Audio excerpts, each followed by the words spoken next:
C'est important de se mobiliser pour la levée des brevets et pour la levée des brevets du vaccin et des technologies Covid parce qu'en fait c'est une pandémie qui est mondiale, qui est à l'échelle du monde entier. Si on continue à garder ces découvertes et ces vaccins pour l'Union européenne, pour les pays riches, et en fait on s'en sortira jamais, on continuera d'avoir l'émergence de nouveaux variants et c'est ça aujourd'hui qui nous empêche d'avancer et qui pèse sur l'hôpital.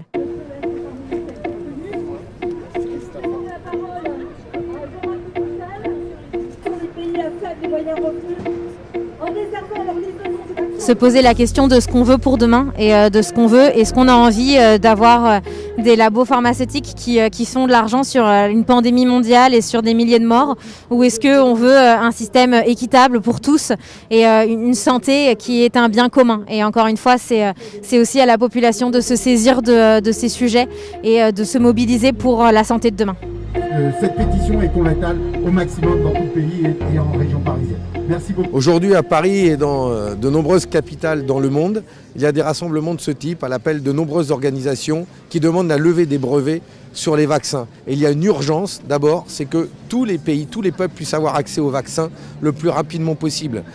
Sinon, il y aura toujours l'apparition de nouveaux variants tant que tous les peuples du monde ne seront pas vaccinés pour limiter la circulation du virus. Que tout le monde s'en mêle, ça ne peut pas être le combat de quelques initiés, associations scientifiques, partis politiques comme le Parti communiste français.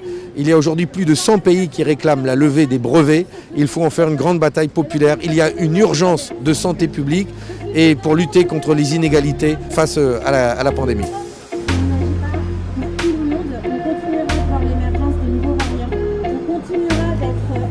Le seul moyen pour faire avancer les choses, c'est justement lever les brevets, permettre que partout où on a des outils industriels capables de produire le vaccin contre le Covid, que ce soit des vaccins ARN messagers ou d'autres technologies, eh bien, il faut que ces outils de production puissent répondre évidemment aux besoins des populations avec une production qui soit beaucoup plus importante. C'est en cela que nous nous sommes battus au niveau de la CGT Sanofi, alors qu'il y avait un échec sur le premier vaccin contre la Covid, pour faire en sorte que l'outil de production de Sanofi soit utilisé pour la production d'autres vaccins. Ça l'a été très très peu, mais il nous semble, et c'est clair, et ça a été démontré par les chiffres, que l'ensemble de l'outil de production industrielle de production des vaccins suffirait à assurer la production des vaccins contre la Covid pour la population mondiale. Voilà.